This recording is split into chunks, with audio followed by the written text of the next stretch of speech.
منشی منکا آتش دان کے سامنے کرسی ڈالے اپنی ڈاک دیکھ رہے تھے۔ وہ ایک لفافہ کھولتے، اس کے اندر سے خط نکالتے اور خالی لفافہ آتش دان میں پھینکتے اور خط پڑھ کر تپائی پر رکھ دیتے۔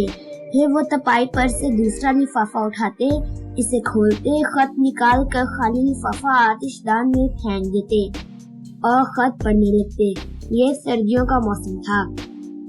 منشی جی اس طرح ایک کے بعد دوسرا اور دوسرے کے بعد تیسرا خط پڑھنے میں لگے ہوئے تھے کہ اچانک انہیں یوں محسوس ہوا جیسے انہیں چھینک آیا چاہتی ہے۔ انہوں نے اس وقت ایک ہاتھ میں لفافہ تھام رکھا تھا۔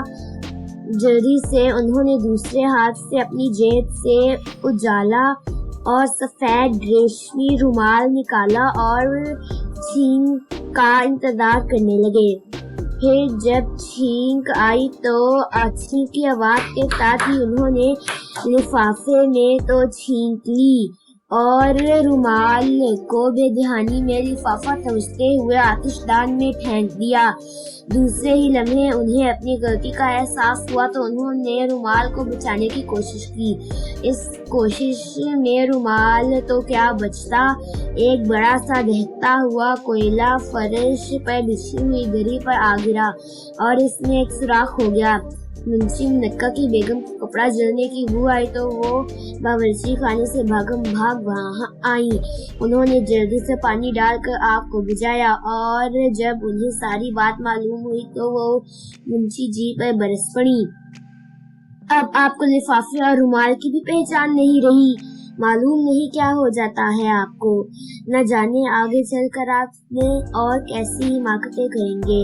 آپ کو اتنا بھی خیال نہیں کہ آپ کی اس حرکت سے سارے مکان کو آگ لگ سکتی تھی۔ جائیے ذرا باہر گھوم پھر کے آئیے تاکہ تازہ ہوا سے آپ کے ہوش و حواس ٹھکانے آ جائیں۔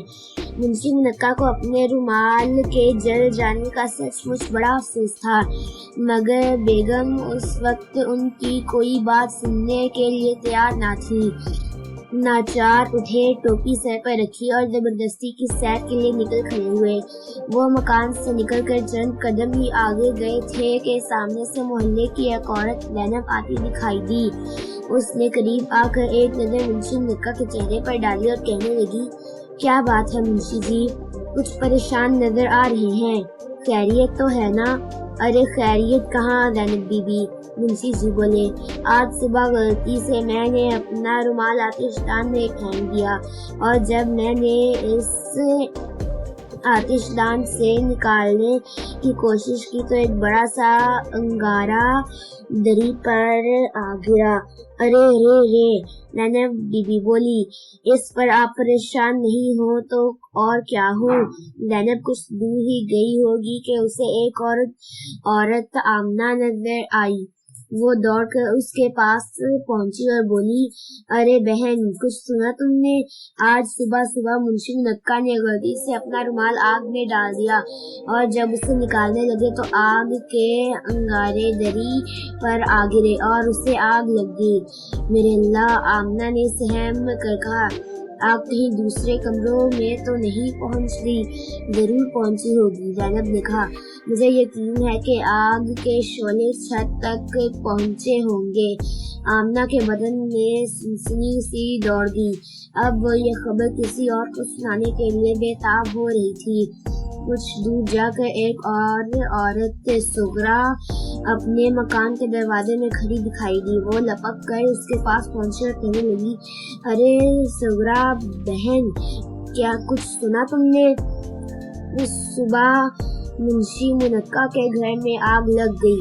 ارے، سغرا نے چونک کر کہا، کیسے لگ گئی؟ آمنہ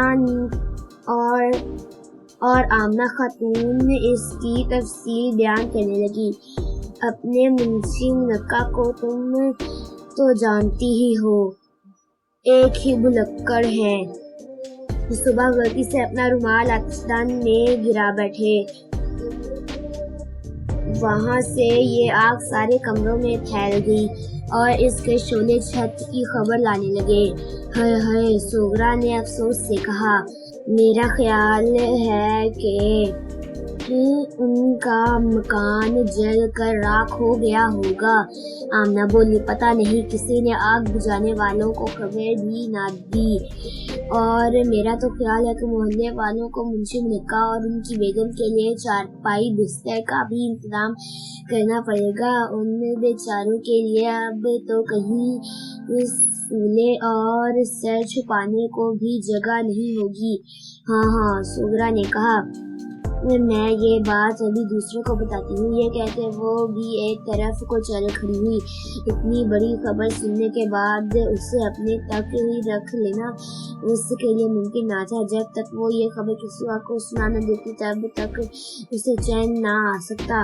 تھوڑی دیر بعد اس کا گزر فائر بریگیڈ کے دفتر کے قریب سے ہوا۔ وہاں آگ بجھانے والے لال انجن کھڑا تھا اور ملازم ادھر ادھر بیٹھے اونگ رہے تھے۔ وہ جاتے ہی دوست بولی، ارے آپ تو اطمینان سے یہاں بیٹھے ہیں، آپ کو منشی منکا کے گھر میں آگ لگنے کی اطلاع نہیں ملی؟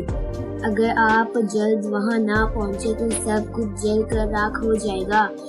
اتنا سنتے ہی سب لوگ ایک دم تیار ہو گئے اور آگ بجھانے والا انجن زور سے گھنٹی بجاتا ہوا منشی منکا کے گھر کی طرف روانہ ہو گیا۔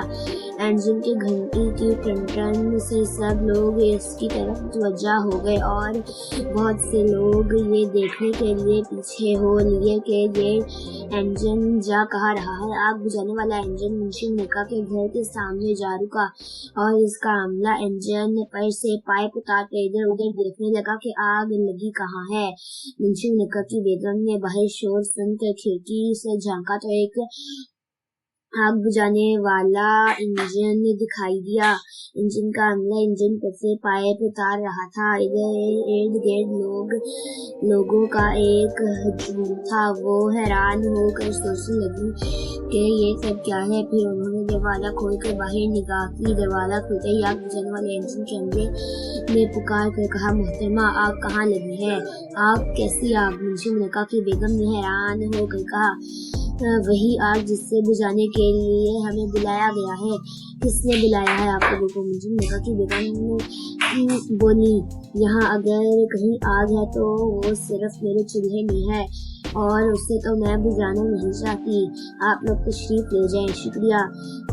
اسی وقت منشی منکا زبردستی کی سیر سے واپس آتے دکھائی دے۔ اپنے مکان کے سامنے ایک ہجوم اور اس ہجوم کے درمیان آگ بجھانے والا انجن دیکھ کر وہ سخت حیران ہوئے۔